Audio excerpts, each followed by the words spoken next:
ഇന്ത്യയുടെ digital payment സംവിധാനമായ UPI-യെയും digital അടിസ്ഥാനമായ സൗകര്യങ്ങളെയും പുകഴ്ത്തി ഫ്രഞ്ച് പ്രസിഡന്റ് ഇമ്മാനുവൽ മാക്രോൺ. ഡൽഹിയിൽ നടന്ന ഇന്ത്യ AI ഇംപാക്ട് സമ്മിറ്റ് 2026 പങ്കെടുത്ത് സംസാരിക്കവെയായിരുന്നു അഭിനന്ദനം. ലോകത്തെ മറ്റൊരു രാജ്യത്തിനും ഇതുവരെ സാധിക്കാത്ത നേട്ടമാണ് 140 കോടി ജനങ്ങൾക്ക് ഡിജിറ്റൽ ഐഡന്റിറ്റി നൽകിയതിലൂടെ ഇന്ത്യ കൈവരിച്ചിരിക്കുന്നതെന്ന് അദ്ദേഹം പറഞ്ഞു.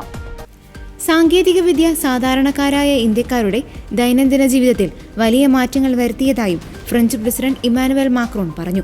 10 വർഷം മുമ്പ് മുംബൈയിലെ ഒരു തെരുവ് കച്ചവടക്കാരന് ഒരു ബാങ്ക് അക്കൗണ്ട് തുടങ്ങാൻ പോലും കൃത്യമായ രേഖകളോ വിലാസമോ ഇല്ലാത്ത സാഹചര്യം ഉണ്ടായിരുന്നതിനെക്കുറിച്ച് മാക്രോൺ ഓർമ്മിപ്പിച്ചു. എന്നാൽ ഇന്ന് അതേ കച്ചവടക്കാരന് തന്റെ ഫോൺ ഉപയോഗിച്ച് രാജ്യത്തെ ആരിൽ നിന്നും സൗജന്യമായും തൽക്ഷണമായും പണം സ്വീകരിക്കാൻ സാധിക്കുന്നുവെന്നത് സാങ്കേതിക വിദ്യയുടെ കരുത്താണെന്ന് അദ്ദേഹം ചൂണ്ടിക്കാട്ടി.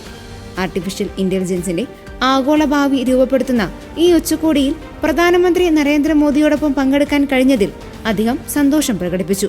UPI-യുടെ പ്രവർത്തനത്തിൽ മാക്രോൺ ആകൃഷ്ടനാകുന്നത് ഇത് ആദ്യമായല്ല. 2024 ഇന്ത്യ സന്ദർശിച്ചപ്പോൾ ജയ്പൂരിലെ ഹവാ മഹലിന് സമീപമുള്ള കടയിൽ നിന്ന് ചായ കുടിച്ച ശേഷം പ്രധാനമന്ത്രി മോദി തന്റെ ഫോൺ വഴി പണമടയ്ക്കുന്നത് കണ്ട് അദ്ദേഹം അത്ഭുതപ്പെട്ടിരുന്നു.